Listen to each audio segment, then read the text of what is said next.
Muchos quieren construir un legado. Nosotros ya lo hemos forjado. Porque somos más que una camioneta. Somos Ford Ranger, la más potente del mercado, la que más carga. Explora todas sus versiones y descubre la que mejor se adapta a ti. Visítanos en Ford Quito Motors y encuéntrala desde $29,990. No compres una camioneta sin probar una Ranger.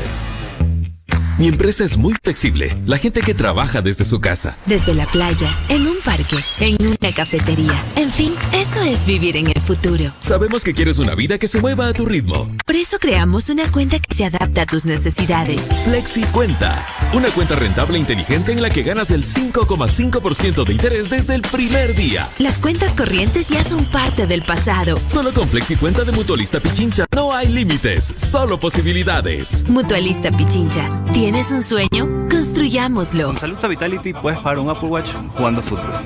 Como yo, mientras hago este anuncio, con cada cascarita voy sumando puntos para ganarlo. Descubre cómo moverte te premia en saludza.com. Fin de espacio promocional y publicitario. La revista de opinión Democracia, buscando la verdad en todas partes.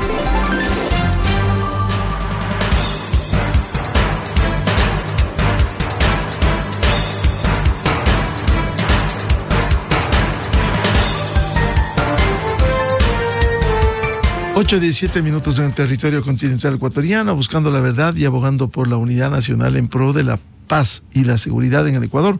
Queremos dar la bienvenida a nuestros siguientes invitados: el doctor Augusto de la Torre, ex jefe para América Latina del Banco Mundial, ex gerente del Banco Central; el economista Fausto Ortiz, ex ministro de Economía y Finanzas; y la economista María Herrera, académica e investigadora económica. Les invitamos para concienciar sobre el momento económico que vive el país. Ya nos alertó la semana anterior Cordes, precisamente con un análisis sobre la gravedad del momento, que ni siquiera va a cubrir lo que ayer, en una especie, como han calificado, de tongo en la Asamblea Nacional, cuando negaron el incremento del IVA, crearon otros impuestos que ha sido observado en la constitucionalidad, como el impuesto a la banca, y el presidente de la República, en una acción inédita, en 2 horas devolvió con una objeción parcial.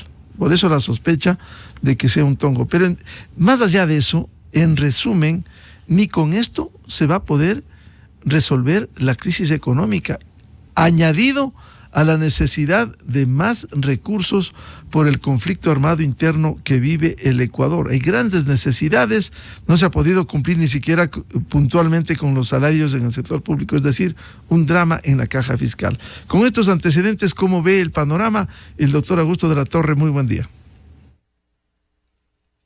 Muy buenos días, Miguel. Un placer estar aquí con Fausto y con María. A ver, para empezar la conversación me gustaría decirte que después de la entrega del veto casi inmediata del gobierno, me senté a pensar con cuidado lo que tenemos, y mi balance, mi apreciación general de lo que tenemos ahora es positiva. Veo algunos problemas, pero en general pienso que en conjunto el veto me calmó mis ansiedades. Entonces, si me permites, me gustaría resumir claramente por qué en balance y en conjunto esto es positivo. Primero, el presidente insiste en el IVA. Si la Asamblea se allana, tenemos un IVA permanentemente más alto en un punto porcentual y la potestad de aumentarlo también de manera permanente hasta 15%. Y esa potestad la asume con toda responsabilidad el gobierno, en contraste con una asamblea que con gran irresponsabilidad votó en contra. ¿Qué implica esta potestad de aumentar el IVA? Bueno, implica en primer lugar que la caja fiscal va a tener un beneficio inmediato, no completo, lejos de ser completo.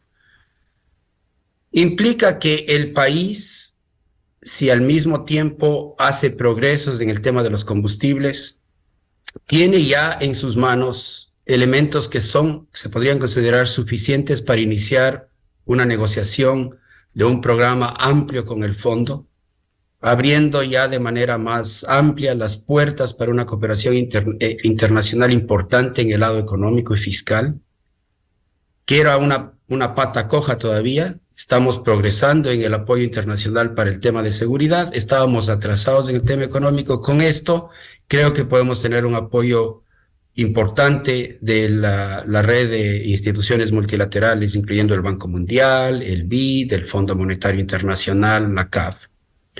Y tercero, con la posibilidad de un acuerdo con el Fondo Monetario Internacional, que ahora es una posibilidad más realista, la medida del IVA y la alta probabilidad de que se tenga que haber movimiento en el lado de la reducción de gastos y en la reducción de los subsidios, creo que se ha reducido de manera significativa el riesgo de que el fisco se vea empujado a emitir alguna cuasimoneda o algún ecuadólar para cubrir sus angustias de caja fiscal.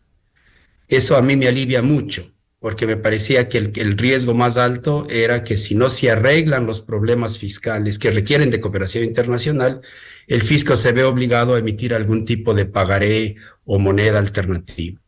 Ese lado es el bueno, y me parece que hay que felicitar la decisión inmediata del gobierno de enviar el veto, porque de lo contrario hubiéramos tenido una subida enorme del riesgo país hoy día. Y lo que posiblemente vamos a observar es que más bien, ante la posibilidad de un programa con el fondo, el riesgo país empiece a descender. Ese es el lado bueno. El lado malo es todo lo que la Asamblea hizo, porque el alivio que vamos a tener en el lado fiscal y de financiamiento internacional viene a expensas del crecimiento económico, porque el conjunto de decisiones legales recientes le da una patada en el plexo del patrimonio bancario y del sector financiero, que va a producir una contracción crediticia. En conjunto, en total, creo que el sector público va a sacar de la banca en torno a 600 a 700 millones de dólares, lo que va a impedir que aumente el patrimonio y lo que les va a empujar a los bancos más sanos a proteger el capital que tienen, acortando el crédito y achicando el crédito. Si a eso le añades algo que a mí me preocupa sobremanera, y que es que como no está recibiendo el pago del 40%, la Seguridad Social va a verse obligada a desinvertir activos. La desinversión en el sistema de pensiones ecuatorianos implica que se contrae la base sobre la cual el BIES puede dar créditos hipotecarios y créditos quirografarios. Entonces creo que vamos a tener un golpe adicional al circuito crediticio proveniente de la escasez de créditos hipotecarios y quirografarios por parte del BIES. Entonces me preocupa el lado del crecimiento, el lado de la inversión. Creo que esa parte va a sufrir en conjunto con esta medida, pero me alegra que el problema fiscal empiece a corregirse y que se nos abren las puertas para el apoyo internacional, con lo cual baja el riesgo que a mí me preocupaba mucho, le preocupó a Cordes también, de que en ausencia de pasos en el alivio de la caja fiscal nos veamos ante el riesgo de que el fisco emita algún tipo de ecuadólar. Entonces, mi balance en general es positivo. Creo que la Asamblea se lleva las peores notas de este evento, por irresponsable, por miope, y creo que el presidente se lleva, un buen reconocimiento por la valentía de aceptar y de insistir en el IVA. Todo esto obviamente depende de que la Asamblea se allane. Hay temas de constitucionalidad, además de que la Asamblea introduzca impuestos por mano propia, digamos, pero esos habrá que tratar en el camino. Bien, muchas gracias. Ese resumen de análisis, veto positivo, pero irresponsabilidad. El país ve la actuación de la Asamblea Nacional. Economista Fausto Ortiz, ¿cómo ve usted este momento político en estas condiciones y con la objeción parcial impuesta por el Ejecutivo al rechazo del aumento del IVA hecho por la mayoría de la Asamblea Nacional? Buen día. Buen día, Miguel. Saludos a usted, Augusto, María y la gente que escucha el programa. El tema era esperado, no era un tema, no es sorpresa que el gobierno pueda pasar el IVA en forma de veto. De alguna forma la Asamblea le pasa al presidente de la República el informe a las 4:48, el presidente de la República lo devuelve a las 5:48, o sea, entonces eso estaba bastante claro, que él iba a ir solamente a trabajar con el IVA. La Comisión de Desarrollo Económico con su asambleísta hizo un excelente trabajo. Dejaron ahí también metido el tema del IVA del 5% para construcción, dándole la ventana de espacio para que por ahí le pueda entrar el tema del IVA. Y eso no hay problema. O sea, eso es un tema político, la jugó bien y creo que va a tener buen resultado. En la parte económica, numérica, en la parte fiscal, el año pasado el déficit fiscal terminó en más de 6.000 millones de dólares, de acuerdo a las cifras del Ministerio de Finanzas para la programación fiscal. Si uno le agrega que este año 2024 tiene que darle un punto del PIB para educación y salud adicional, hablamos entonces de 7.200 millones de dólares. Y si le agregamos 800 millones que pueda costar la crisis interna, hablamos entonces de 8.000 millones de déficit fiscal. Los ingresos que ha logrado en la Asamblea le podrían dar este año quizás unos 2.000 millones adicionales que no estaban presupuestados, regresando el déficit fiscal a 6.000 millones de dólares. Y entonces a eso de ahí hay que agregarle los 4.000 millones de atrasos más 5.000 millones de amortización, con lo cual estamos hablando de 15.000 millones en la necesidad bruta de financiamiento después de la reforma fiscal. Y entonces de esos 15.000 millones, los atrasos se pagan con atrasos, es decir, pago los atrasos viejos, me quedo con atrasos nuevos. Entonces digamos que ahí cubrimos 4.000 millones de dólares. La deuda se paga con deuda, por lo tanto los 5.000 millones de amortización se pagan con 5.000 millones de deuda, que eso tampoco es muy complicado. Y nos queda siempre los 6.000 millones de déficit fiscal, que es lo que hay que buscar financiar. Y el IVA no cubre el hueco fiscal, pero abre el espacio de financiamiento. Abre la posibilidad, como bien lo decía Augusto, de que el riesgo país pueda bajar. No creo que baje para poder tomar plata del mercado internacional, pero pasa una buena señal, ¿no? De pronto uno puede decir, mira, si eliminas el subsidio de la extra y la eco país, te pueden dar 600 millones de dólares adicionales. Entonces ya vas ahí achicando un poco el tema del déficit adicional a lo que ya habían hecho, pero sobre todo te abre puertas de financiamiento, ¿no? Abre para que pueda venir plata de multilaterales, abre para que pueda venir plata de otros lados. Y entonces eso le deja a un gobierno, el 24, un poco más manejable. No es tan fácil todavía, porque todavía tienes que ir a buscar 6.000 millones de financiamiento para el déficit, que el año pasado no consiguió $1 nuevo para financiar el déficit. Por eso lo hizo todo con sus atrasos y todo con sus recursos de caja. Por lo tanto, entonces el gobierno, con esta posición, si es que logra le dan paso a la elección parcial del presidente, y no pueden lograr los 92 votos que necesita para decirle que no quieren lo que él está planteando, entonces le deja una mejor posición hoy día frente a lo que teníamos hace un mes, cuando teníamos una situación fiscal desastrosa, que no creo que hubiera llevado tan a perder la moneda, digamos. Yo creo que eso hay que dar algunos pasos más. Era un mal paso si no lograbas ese cambio, pero todavía había algunos casos más. Y en la banca es la gran perdedora, ¿no? Cuando decimos la banca, somos nosotros, porque pues, conseguir crédito nosotros va a ser más complicado porque la banca ve restringido un poco sus financiamientos. Y el mensaje también que le pasa a las empresas es fatal desde la Asamblea, cuando dice, si tienes utilidades, atento porque a ti te van a caer los impuestos. Entonces la banca dirá, ¿será que entonces, o las empresas dirán, ¿será que entonces que mejor lo que gane invierto en otro lado? Porque aquí está claro que el que gana plata es el que saca el banderín que dice, aquí estoy para que me claves impuestos. Y creo que esos mensajes son inadecuados, y ojalá el gobierno pueda de alguna forma caminar, reorientar algo en la economía hacia el crecimiento económico. Bienvenida al economista María Herrera. ¿Cómo ha visto usted este momento político con estas condiciones, dificultades en la caja fiscal y el pronunciamiento de la Asamblea Nacional con la objeción parcial al tema del IVA, entre otros, y la creación de estos nuevos impuestos que, como bien han dicho tanto Augusto de la Torre como Fausto Ortiz, pudiera complicar, uno de ellos, al sector bancario y financiero? Buenos días. Incluso a las cooperativas de ahorro y crédito. ¿Esto no les puede dificultar en la economía popular y solidaria? Buen día. Buenos días, Miguel, y buenos días, Fausto y Augusto. También a las personas que nos escuchan. En la misma línea de lo que han hablado Augusto y Fausto, yo creo que las condiciones que estamos analizando o el escenario que se ha puesto es sobre la base de que el veto o la asamblea se allane al veto del presidente, porque si no se allana no hemos dicho nada, estamos en las mismas condiciones. Entonces, ojalá que eso suceda y ahí podemos nosotros concretar este análisis y tener esta visión optimista de mejora de la economía. Respecto a la asamblea, yo he de decir que no sé exactamente si quedarme con que la asamblea tiene una ignorancia total respecto de lo que está pasando en la economía del país o una mala fe que ya raya en lo exagerado, porque lo que ha hecho después de conocer la situación económica y fiscal del país es tremenda. Y no sé hasta cuándo los ciudadanos vamos a permitir que eso siga ocurriendo. Y digo, ¿hasta cuándo vamos a permitir? Porque efectivamente nosotros somos los que elegimos a esos legisladores.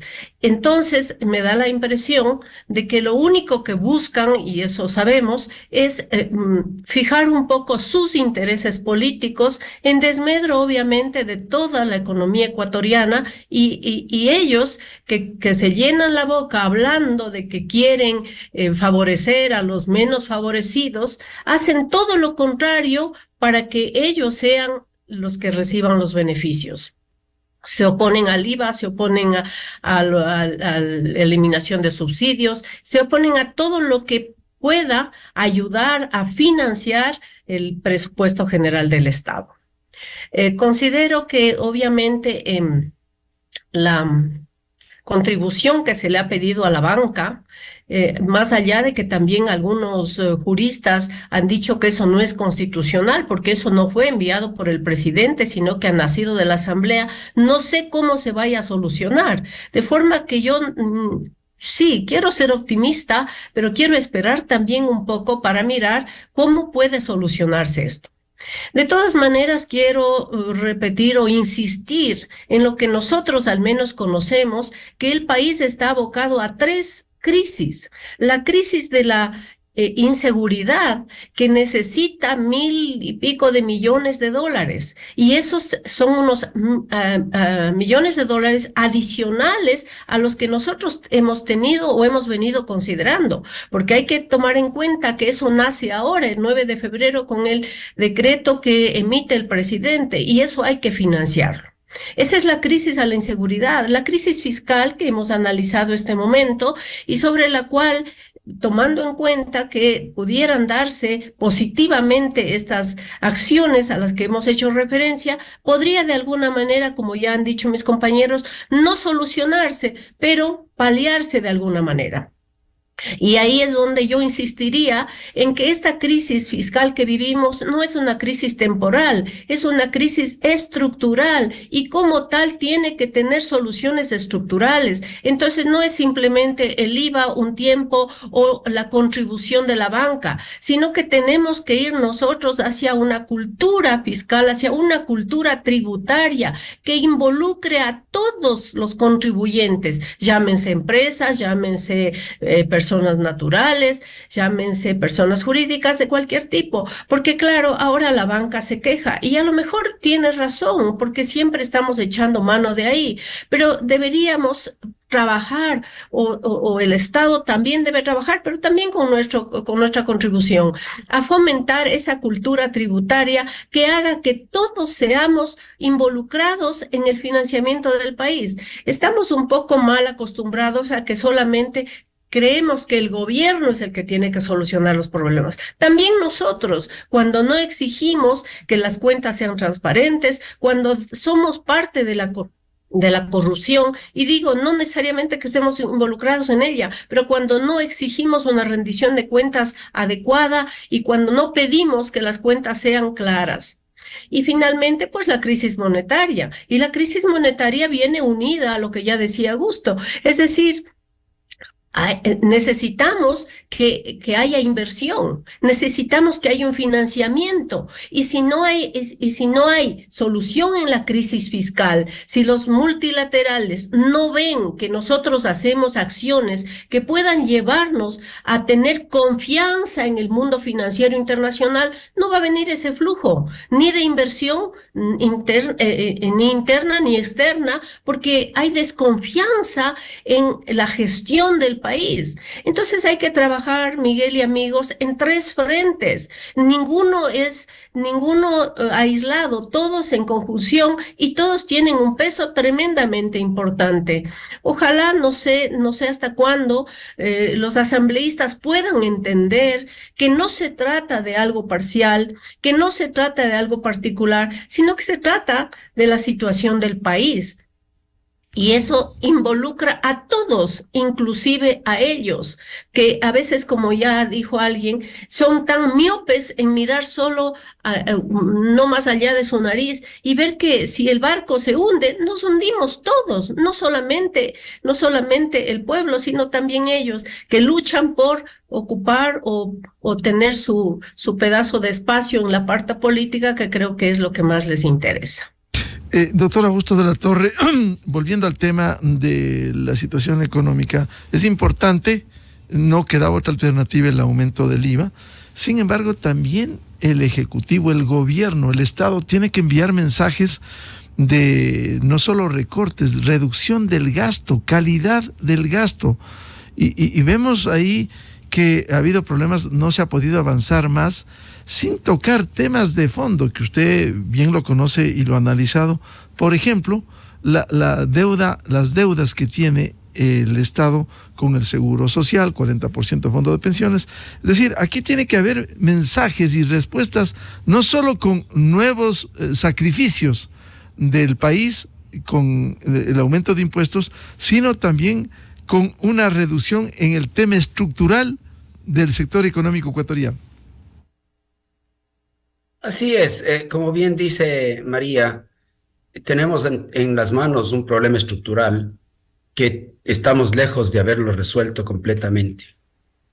Sí hemos dado un primer paso, porque lo del IVA, si queda ya permanentemente en 15% y el presidente da el paso que debe dar y la Asamblea se allana, eso sí implicaría una mejora estructural permanente en la situación fiscal, pero necesitaría ser complementada primero por un programa bien armado de reducción del tamaño del Estado.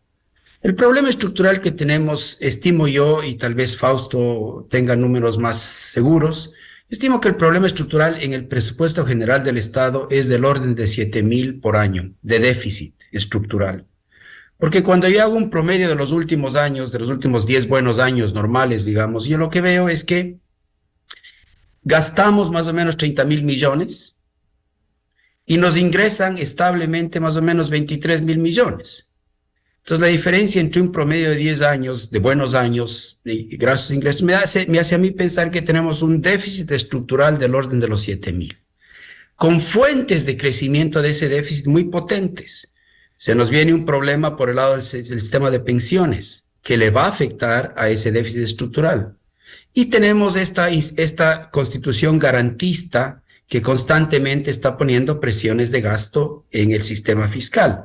De tal forma que tenemos un problema estructural y la única medida estructural que está frente a nosotros, que nos ayuda a empezar a reducir ese problema estructural, sería el IVA permanente en 15%. Nos queda una agenda enorme en el lado de los subsidios. Los subsidios no solo son un problema fiscal, son un problema enorme de inequidad, son un problema ambiental y son un problema de eficiencia y de corrupción horrible.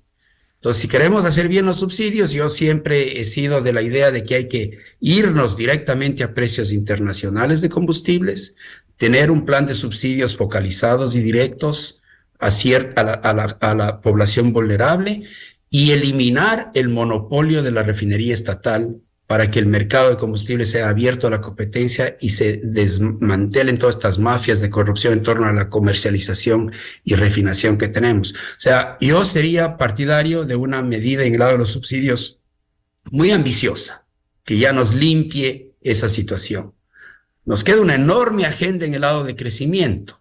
Y como yo decía antes, en el lado del crecimiento, con las medidas actuales, que si bien le dan alivio fiscal, lo hacen a costa de quitar el incentivo para la inversión y para la producción. Entonces tenemos un gran problema todavía, porque la dolarización es una compañera de estabilidad muy, muy buena para la economía si la economía es capaz, en el mediano plazo, de hacer lo que hace la economía panameña. Una, de generar dólares a través de exportaciones de bienes y servicios, incluyendo el turismo. Dos, de atraer dólares a través de la inversión directa extranjera y la inversión en general. Y tres, de ahorrar dólares a través de la producción eficiente, de buen precio y de buena calidad, de bienes que compitan con las importaciones. Economías que viven bien con la dolarización y generan crecimiento son economías capaces de generar, de ahorrar o de atraer dólares. Esa agenda todavía está completamente verde. Estamos, digamos, abrumados por el problema de seguridad que mencionaba María y por las angustias fiscales que ahora estamos resolviendo parcialmente y muy modestamente.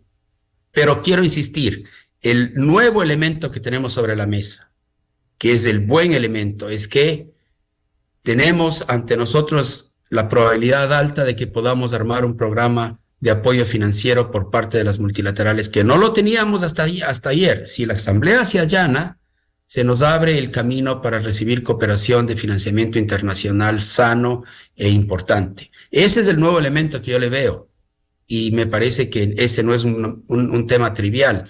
En un país tan imperfecto como el nuestro, que le resulta difícil dar pasos, en esta vez hemos dado 2 pasos adelante y 1 atrás, pero en neto hemos dado un paso para adelante.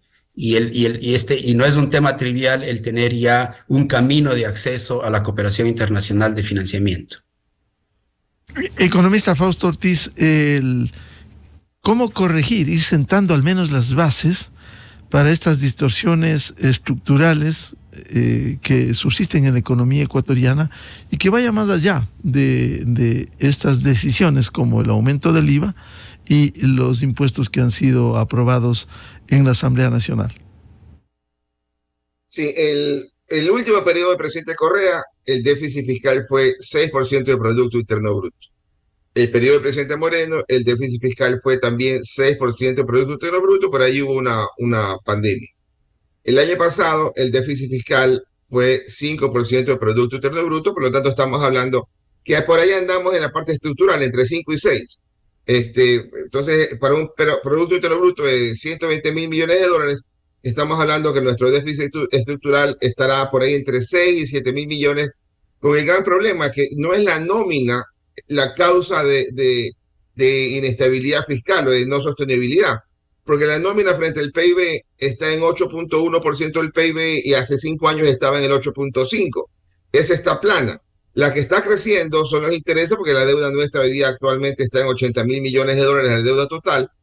Y la que ha mencionado Augusto y que defendió Augusto hace pocos meses como gran problema era el tema del seguro social, que antes era 1,5% lo que se pagaba por el 40% de la jubilación, ahora está bordeando el 3% y eso incrementa año tras año. Y esa es la fuente de inestabilidad fiscal que habrá que enfrentarla más adelante. No pretendemos que el gobierno solucione todo en sus 18 meses que le tocó. Ha dado un gran paso en el tema del IVA, dará un gran paso aparentemente en el tema de los combustibles, y le tocará, si es reelecto, él mismo solucionar el tema o enfrentar el tema de seguro social. Y entonces el tema es difícil, el crecimiento económico no ha venido acompañando, estamos recaudando impuestos en el año 2023 idénticos que el año 2019, es decir, el IVA y el impuesto a la renta no han aumentado $1 en estos 5 años, ¿no? Entonces, ahí hay dificultad que aumentas que subes 2 o 3 puntos de impuestos, pero no aumentas por la actividad económica. Hay que tratar de hacer la combinación de ambos elementos. Consecuentemente, pero hay que ir sentando las bases, economista Fausto Ortiz. Cierto es que este gobierno termina el próximo año y si es reelegido tendrá los 4 años, pero hay que ir sentando las bases de la corrección de los problemas estructurales, como por ejemplo la reducción del tamaño del Estado. Sí, pero lo que digo es que ¿dónde tienes que poner el énfasis? ¿Es en el gasto de nómina o es en el tema de la seguridad social o es en el tema de los recursos que se le pasan a los municipios? Por allá va más el problema que en la parte misma de nómina, que hay que atacarla. Cuando dijeron recorten el gasto, acá no se nos ocurrió mejor cosa que recortar el gasto de obra pública, ¿verdad? Que de repente el año pasado la obra pública fue 1.000 millones, que lo cual es terrible para la economía. Entonces hay que encontrar el camino adecuado, y el camino adecuado no necesariamente es nómina, que es lo que todos tenemos en la cabeza. Está en otros lados las fuentes de problemas que hay que irlos atacando, que el gobierno cuando corrija el tema de los combustibles, no corrige el tema del gasto, mejora el tema de los ingresos, pero hay que trabajar con recortes de gasto. Economista María Herrera, usted habló también del problema estructural. ¿Cómo ir sentando las bases, más allá de un periodo corto que tiene la actual administración de completar el periodo de los 4 años? Lo importante es sentando las bases de estos correctivos, enfrentar temas estructurales que ni siquiera hemos profundizado, como la relación del Estado con el IES, el pago del 40%, qué decir la deuda de la salud. Es decir, problemas estructurales, pero hay que ir sentando esas bases, insisto, economista Herrera. Sí, de acuerdo. Más allá de lo que ya ha manifestado Fausto, por ejemplo, yo lo que tendría que decir es insistir. Yo sí insisto en el tamaño del Estado, porque si bien no se ha mantenido, decía él, es una línea plana el gasto en nómina, todos sabemos que hay una cantidad de personas o de gente que trabaja en el sector público que no hace nada y que nosotros los hemos conceptuado, o el público lo ha conceptuado como pipones. Y entonces, de igual manera, hay también instituciones que no responden a las necesidades concretas de la población. Entonces yo sí creo que hay que disminuir el tamaño del Estado, y creo que hay que disminuir también o anular, no sé cómo sea el procedimiento, de algunas instituciones que están sobrando en la estructura del Estado.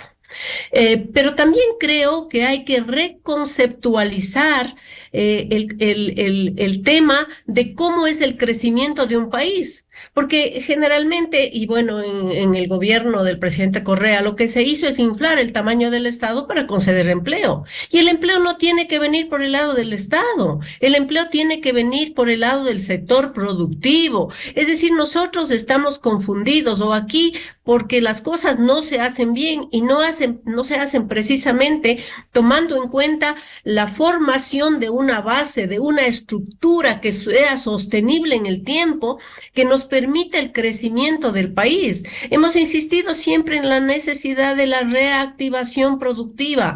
Tenemos condiciones de clima, de recursos, de medio ambiente, para que podamos nosotros ser productivos y competitivos. Y ahí también tengo que hacer énfasis en que sí, la empresa ecuatoriana también es un poco bastante cómoda. Ha estado acostumbrada a que el Estado sea el papá Estado. Y bueno, yo doy tal contribución, pero que me hagan tal diferenciación en el impuesto, o que me rebajen tal, o me den tal condonación.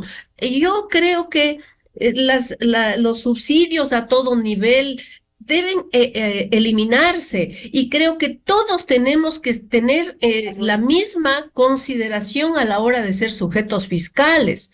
Y aparte de eso, todos tenemos que hacer bien nuestro trabajo. Entonces, la empresa ecuatoriana también tiene que saber ser competitiva. Y para no irnos muy lejos, solamente con Perú y con Colombia. Colombia obviamente es un país más grande, tiene otras circunstancias, pero creo que nosotros tenemos también una capacidad para poder llegar a tener un nivel de producción y un nivel de competitividad que se acerquen por lo menos a esos estándares. Entonces, disminuyendo el tamaño del Estado a través de nómina y a través de instituciones, me permito decir, que no cumplen fines un poco inservibles, y además reconceptualizando cómo es el crecimiento de una economía, creo que podríamos estar sentando también las bases de un cambio en la estructura que necesita el Ecuador. Doctor Augusto de la Torre, usted habló ya del tema del seguro social. ¿Cómo retomar, por ejemplo, usted dio una gran contribución con ese proyecto para dar sostenibilidad al fondo de pensiones, porque estos son problemas adicionales a lo que urgentemente está enfrentando el gobierno. Primero, la necesidad de contar recursos para afrontar el conflicto armado interno, para afrontar una escuálida caja fiscal. Si a eso sumamos otros hechos, como en lugar de lograr más recursos, más ingresos, siendo austeros y con calidad del gasto en los egresos, tenemos un problema de por medio. Dejar de recibir próximamente recursos por la explotación en el ITT. Ese fue un pronunciamiento popular, pero esto agravaría aún más en medio de las necesidades quitar recursos para el Estado.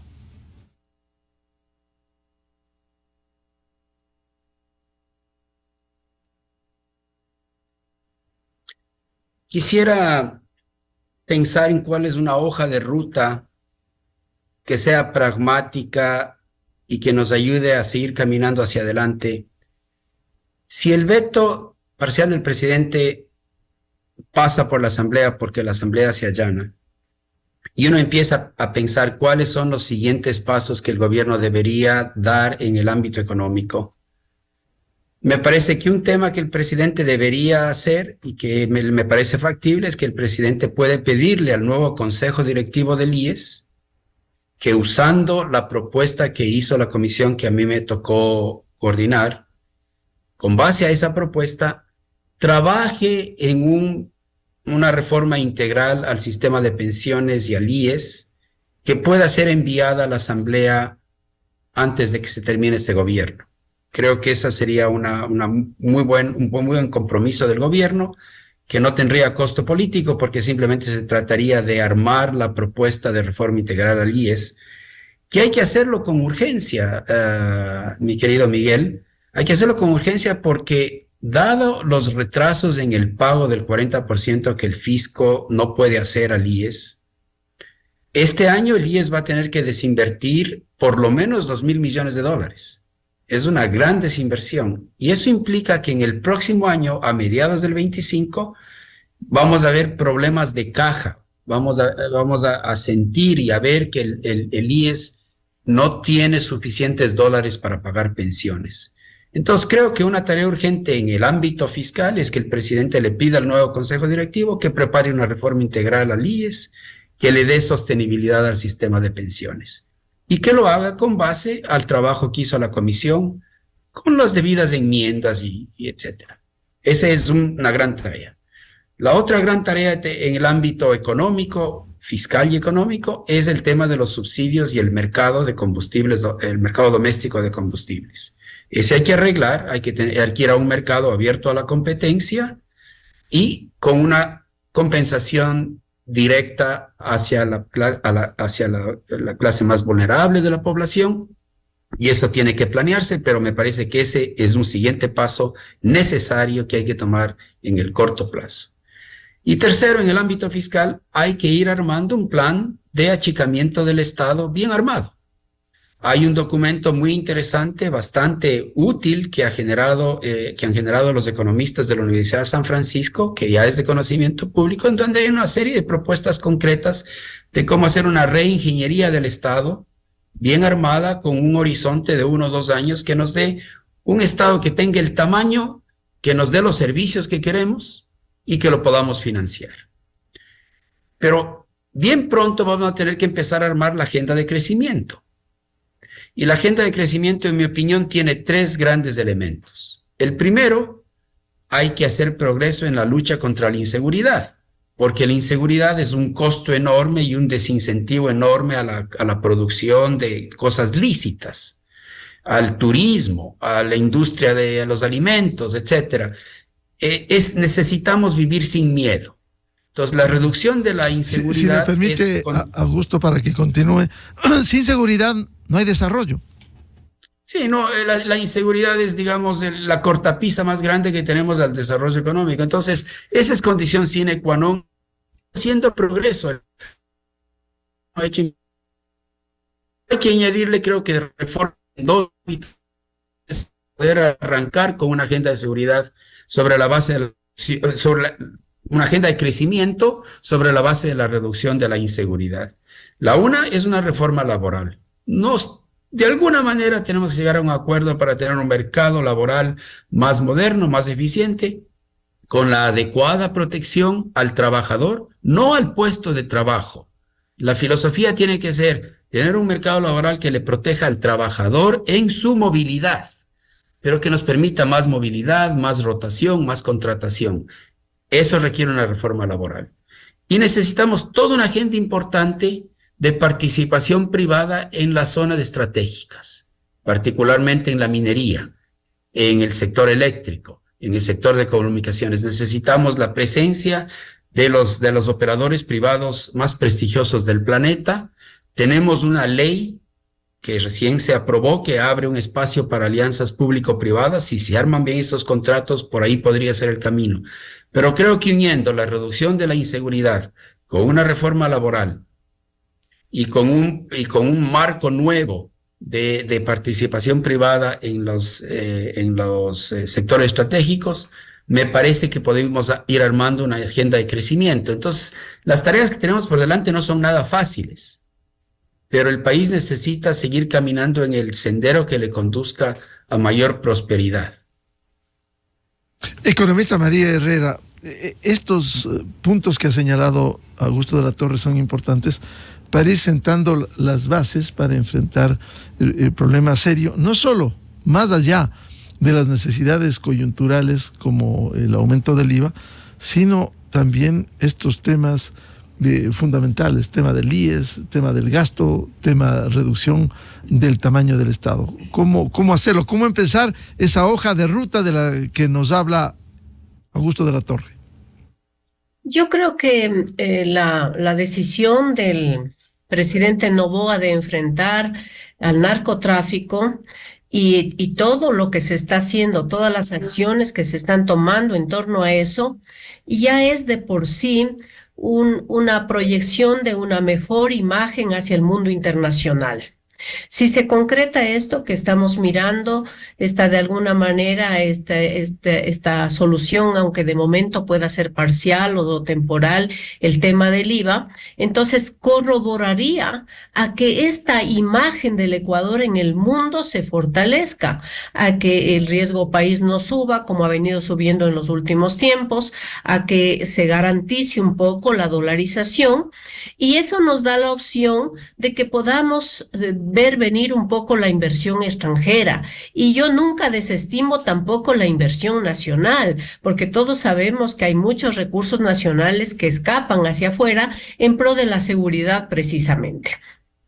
Eso, unido también, yo creería, aparte de esto, unido la calidad del gasto. Yo sí he visto también, al menos hay declaraciones formales del gobierno en que se van a suprimir los gastos innecesarios, porque siempre hemos manifestado también que los presupuestos de educación, de salud, no son presupuestos bajos por sí, han estado sujetos a las modificaciones por parte de la Asamblea en el presupuesto, y son presupuestos considerables. Lo que nos hace falta ahí es calidad en el gasto, y hemos de insistir en esto, porque se han aumentado recursos financieros en esos rubros, pero no necesariamente se ha aumentado la calidad. Se queja de la calidad en la atención en los hospitales, nos quejamos como académicos también en la calidad de la educación, y eso también implican planes o políticas públicas en esos segmentos. Entonces, como ya se ha dicho, como bien decía también Augusto, nada es fácil. Afrontamos una crisis global, diría global ecuatoriana, pero con diferentes frentes, y todos hay que tratarlos. Lo importante en este momento es en que estemos conscientes de lo que requerimos. Y claro, más conciencia de toda la población requieren los hacedores de las leyes, los hacedores de las políticas públicas, porque yo puedo estar consciente, pero no hago la política. No firmo una política. Entonces, si el gobierno, si el ejecutivo, si el legislativo, si el judicial contribuyen y hacen un esfuerzo por priorizar los objetivos del país, creo que todo puede fluir. Si el fisco, por su lado, considera los gastos que correspondan en la medida que correspondan. Si el legislativo aprueba los flujos que nos correspondan a través de impuestos, con consideración, tomando en cuenta también la situación socioeconómica nacional, todos estaríamos caminando en el mismo sentido, todos estaríamos caminando hacia un mismo fin. Lo malo es que aquí, Miguel y amigos, se ha politizado la economía y los políticos priorizan su política, su forma absurda de hacer política, caminando hacia el logro de sus intereses y no en los intereses del país como debe de ser. Doctor Augusto de la Torre, cuando se habla de responsabilidad aquí, tienen que asumir todos los sectores, público, privado, efectivamente, pero hay quienes tienen en la mano el poder de las decisiones, el Ejecutivo haciendo su tarea, pero el Legislativo también acompañando. No es posible que diera la impresión que viven en otro país. La clase política, la Asamblea Nacional, tienen que acompañar y acompasar a esta realidad económica que vive el Ecuador. ¿Qué hay que demandar de ellos? Yo creo que el talón de Aquiles, la pata coja de nuestro arreglo institucional, está en dos lados. El primero, una asamblea disfuncional, que no logra ser representativa del interés público. No se ve en la asamblea, quizás con excepciones. Hay algunos asambleístas que piensan en el interés público, pero en general me parece a mí que no está en la mente del asambleísta el interés público. Y esa disfuncionalidad de la asamblea, la única manera de irla reparando es a través de buenas elecciones, de elegir bien, de que el pueblo elija con sabiduría y no se deje hipnotizar por el populismo y el clientelismo que nos han caracterizado por tanto tiempo. Ahí está una gran disfuncionalidad. Y necesitamos un sistema judicial mucho más fuerte que le dé estabilidad contractual al país y que ese sistema judicial ahora está contaminado hasta cierto punto por la narcopolítica y eso necesitamos limpiar. Pero hay que reconocer que en la parte del Ejecutivo hemos visto un país que trata de progresar. Yo diría desde la segunda mitad del gobierno de Lenín Moreno hasta el presente, lo que vemos son un ejecutivo respetuoso del marco institucional legal, abierto a la libertad de prensa, a la libertad de opinión, las libertades básicas han regresado, tratando de que haya incentivos para el sector privado, pues sin lograrlo, pero digamos, yo creo que el Ejecutivo, la Fiscalía, el Banco Central, son instituciones que han ido moviéndose hacia adelante. Pero tenemos este gran problema en el lado de la Asamblea. Me parece que debemos pensar hacia adelante cómo conseguimos un consenso parecido al que se observa en Colombia, en Perú y en Chile. La población se ha dado cuenta que el tema, hay tres temas que no son ideológicos, no son políticos. Uno es el manejo prudente de las finanzas públicas. Chile, por ejemplo, tiene un acuerdo nacional de que no se puede jugar con el déficit fiscal. Y no sea, ya sean los políticos de izquierda o de derecha, el tema de la integridad de las finanzas públicas se respeta. Ahí hay un gran consenso. Segundo consenso, en todos estos países hay un consenso de que el marco monetario se tiene que respetar. En nuestro caso, el marco monetario es la dolarización. En el caso de Chile, en el caso de Perú, en el caso de Colombia, es un marco monetario en torno a un banco central independiente. Y la institucionalidad de los bancos centrales en estos países se ha respetado independientemente del color político de los gobiernos. Y tercero, se ha respetado el marco regulatorio para el sistema financiero. Un marco regulatorio sano, con una buena superintendencia de bancos y bien armado. Esos tres grandes bloques que son pilares de cualquier economía, en estos países vecinos nuestros se ha alcanzado un consenso social de que esto tiene integridad y la discusión política va por otros lados, por el lado de si la política es más distributiva o menos distributiva, si más educación o más salud, cosas de ese tipo que está bien que discutamos a nivel político, pero no tiñamos no politicemos los pilares fundamentales del Estado. Y en la parte económica esos 3 pilares son el marco fiscal, el marco monetario y el marco financiero. Por alguna razón nosotros en el Ecuador no hemos dado ese paso, nos parecemos en eso a Argentina.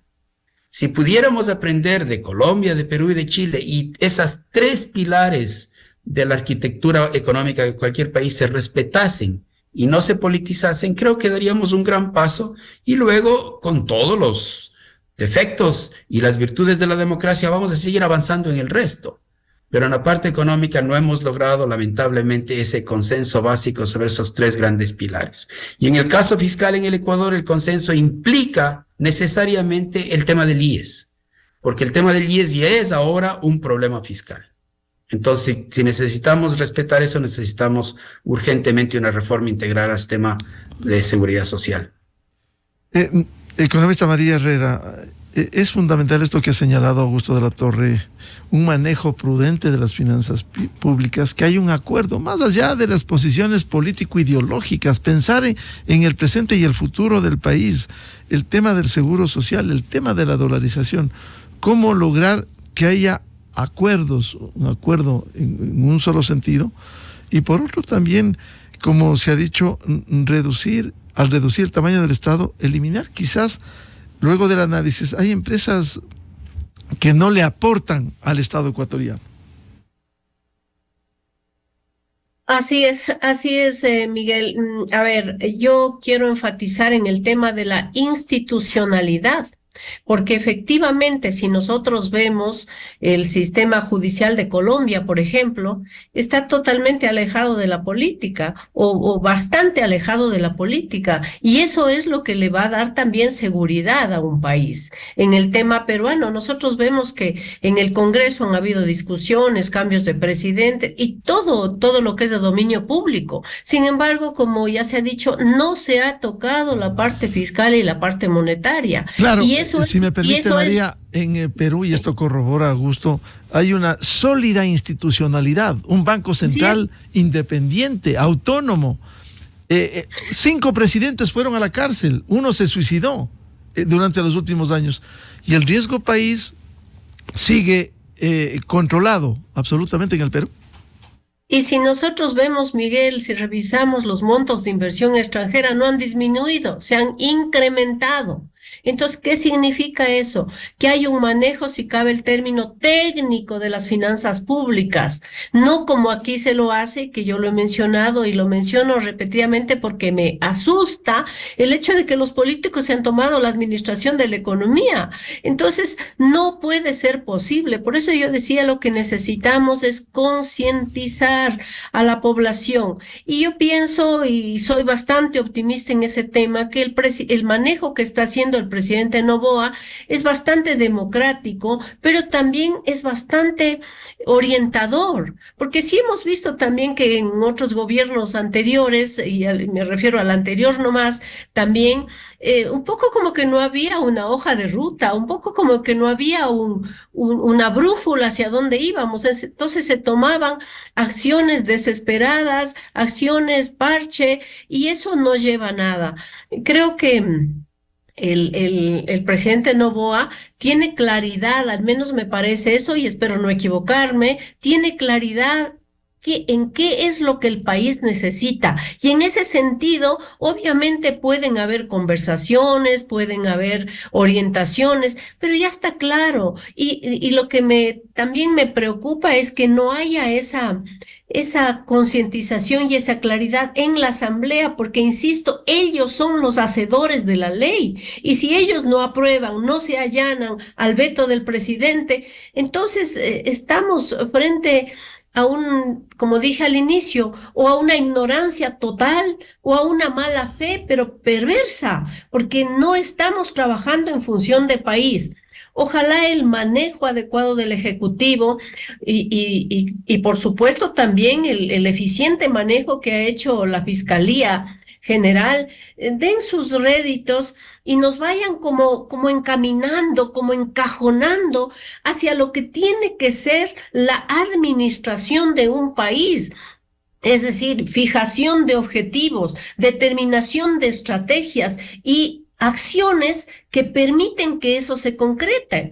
Y ahí tendríamos pues ya lo que hemos hablado toda esta mañana, una reestructura, una reingeniería de la estructura, o sea, de la base fundamental que requiere el Ecuador para su desarrollo, con todas las aristas que hemos topado. Muchas gracias, sinceramente, por aportar a este análisis profundo de la situación de la economía ecuatoriana, que va más allá del aumento o el incremento de un impuesto como el IVA, sino el tocar temas de fondo, dejando la ignorancia, especialmente en el sector político. Ojalá se ilustren primero para tomar la palabra en la Asamblea Nacional y contribuyan en este momento crítico que vive el Ecuador en medio de un conflicto armado interno. Muy amables la participación al doctor Augusto de la Torre, al economista Fausto Ortiz y al economista María Herrera. Muy buen día. Muy buen día. Buenos días, con mucho gusto. Con esto cerramos la jornada de entrevistas y debates, la opinión diversa y libre en la revista de Opinión Democracia, quizás con una información de última hora que tengo en mis manos, por fuente militar. En las últimas horas hubo intervención en las cárceles de Los Ríos y de manera especial en Quevedo, pero no ha habido novedades. Bien por esa tarea que cumple las Fuerzas Armadas ecuatorianas y la Policía Nacional. Les recomendamos, ya viene en Exa FM, el show de la papaya, y a los miles de seguidores de la revista de Opinión Democracia, muy amables, les deseamos un feliz miércoles a todos. Muy buen día. Usted escucha la revista de Opinión Democracia. Inicio de espacio promocional y publicitario. El Dorado Restaurante Cocina Internacional. Disfrute el mes del amor en el mejor restaurante de la ciudad, con nuestras especialidades: centolla, pangoras, ostras frescas, carnes, ribeye angus importado y